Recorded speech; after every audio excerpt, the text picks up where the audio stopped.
In recent weeks, the general public has mobilized to face US legislative threats to internet freedoms. Far from a conclusive victory, however, the death of Sopa and Pippa only highlight the latest in a series of measures that are seeking to create a legal framework for government-administered internet censorship. This is the GRTV Backgrounder on Global Research TV. When legislators in the US abandoned their support for Sopa and Pippa in the wake of mass popular protest earlier this month, many of those who had been mobilized by the legislation, which would have granted the US government almost total power to block access to foreign websites accused of so much as linking to copyrighted material, did not have long to enjoy their victory.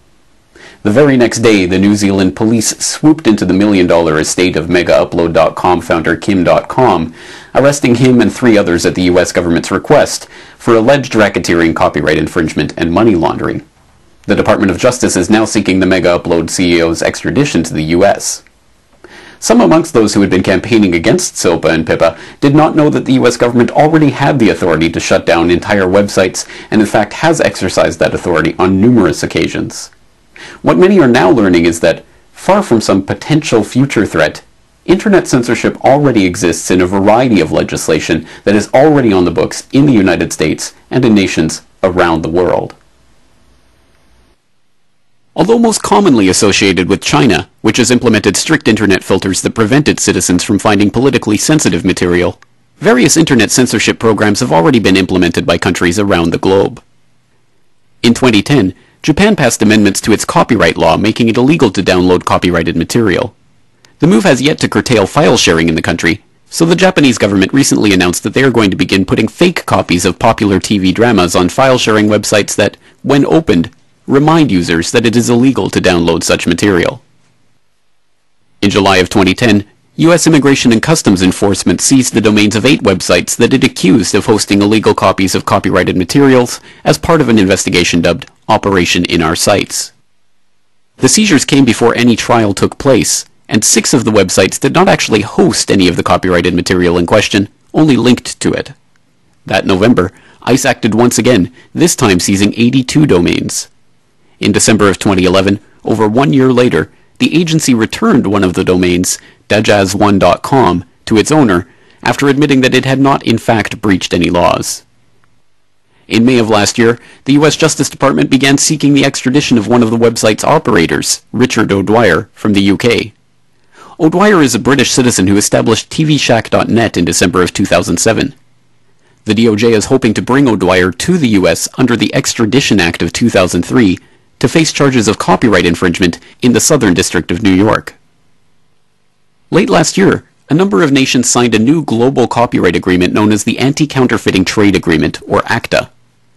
Signatories include the United States, Canada, Japan, Australia, South Korea, and, as of this past week, 22 member states of the European Union. Purported to be a treaty against counterfeit goods, generic drugs, and copyright, it threatens to fundamentally alter the internet as it has so far existed. You can imagine your internet connection like a conveyor belt running in 2 directions. Along the conveyor belt, packets of data are coming in and going out of your computer. Under ACTA, ISPs, the company you pay for access to the internet, will be forced to open up and inspect every single data package you send or receive to look for copyrighted information. Send or receive copyrighted info several times and you could be disconnected from the internet or face criminal charges. That means if you send an MP3 to your friend through an instant messenger, upload a video of a party which played copyrighted music, or quote a copyrighted newspaper article in an email, you're gone. That's it. As if that wasn't enough, the information about the news article you sent via email will be sent to the publisher, and based on their claims you could be fined or sent to prison. When the Polish government announced its intention to sign earlier this month, protests sprang up around the country. While the public is only beginning to understand the implications of ACTA, which has already been signed by a number of countries, others are pointing to these types of agreements as only the thin edge of the wedge for the implementation of outright totalitarian control over the internet as a whole. Indeed, perhaps even more worrying than the existing legislation and agreements for internet censorship are the numerous proposals for even more restrictive measures that have been made time and again by political leaders in a variety of contexts. In October of 2008, the the Labour government in Australia proposed a mandatory filter for the entire Australian internet. The proposal, dubbed Clean Feed, would ostensibly block any content deemed to break Australia's media regulations.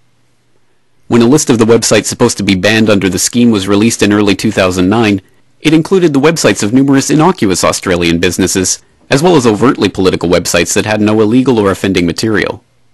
The current government has said they would not vote for any such legislation, and the proposal would be unlikely to reach Parliament until 2013. In 2010, the UK passed the Digital Economy Act, which theoretically allows for the UK government to ban copyright violators from the internet. In August of 2011, parts of the legislation proposing the blocking of sites believed to be linking to copyrighted material was declared to be unenforceable and were dropped from the legislation. In March of 2009, Senator Jay Rockefeller opined during a subcommittee hearing that the internet is proving to be such a threat to America's national security that it would have been better if it had never existed. Have labeled cybersecurity perpetrated through the internet as the #1 national hazard of attack on the homeland in West Virginia, America, anywhere else. So, I mean, it really almost makes you ask the question, would it have been better if we never invented the internet? In June of 2010, Senator Joe Lieberman stated that he believed the U.S. needed the same ability to shut down the internet as China currently has. And this is something that we need to protect our country. Right now, China, the government, can disconnect parts of its internet in the case of war. We need to have that. While these proposals are sometimes couched in business-friendly rhetoric about protecting intellectual property, sometimes as a national security question about defending cyber infrastructure from foreign enemies, and sometimes as attempts to protect children or stop the spread of child pornography, the proponents of internet censorship are becoming increasingly honest about their real worry: the free spread of ideas amongst a public that is allowed to choose for themselves what information to believe and what to discard. Last year, Bill Clinton advocated the idea that the U.S. government create an agency for fact-checking websites on the internet. Is there a role for government in terms of ensuring that the information out there is accurate and someone cannot just hurt someone else through their reputation by attacking them with stories? Well, I think it would be a legitimate thing to do, but if you wanted to do it, for example, you wanted to set up some sort of agency that would be a ring the bell, you know, or on heavily visited sites, this allegation has been made and here are the facts. If the government were involved, I think you'd have to do two things, or if you had a multinational group like the UN. I think number one, you'd have to be totally transparent about where the money came from. Mm-hmm. And number two, you would have to make it independent. It would have to be like an independent, let's say the U.S. did, it would have to be an independent federal agency that no president could countermand or anything else, because people wouldn't think that you were just censoring the news and giving a different falsehood out. Earlier this month, Evgeny Morozov of Stanford, who previously served as a fellow of George Soros's Open Society Institute, wrote an article calling on Google and other search engines to use banners to warn users about websites that are deemed to be pseudoscientific or conspiratorial. Perhaps realizing that the proposals sound drastic, Morozov concludes, such a move might trigger conspiracy theories of its own. For example, is Google shilling for Big Pharma or for Al Gore? But this is a risk worth taking, as long as it can help thwart the growth of fringe movements. Here we see the real danger of the internet for those who seek to control the spread of information. The internet, like every other medium that has come before it, changes not just the way in which people create, distribute, and receive information, but the information itself. Just as the printing press led to the widespread publication of the Bible in the vernacular, and ultimately to the Reformation, which forever transformed the power structure in European society, so too has the internet allowed the public to receive, correlate, and distribute information that challenges official government narratives in a way that threatens to transform the power structure of our society.